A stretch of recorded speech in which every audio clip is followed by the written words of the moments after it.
ওইখানে কি অ্যাক্সিডেন্ট করবো নাকি ভাই? খেলাটা হাড্ডাহাড্ডি হবে।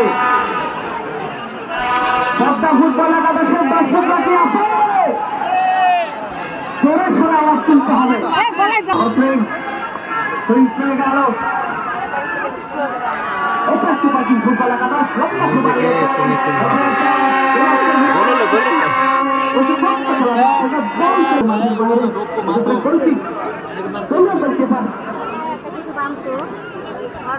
মামলা দিয়েছি।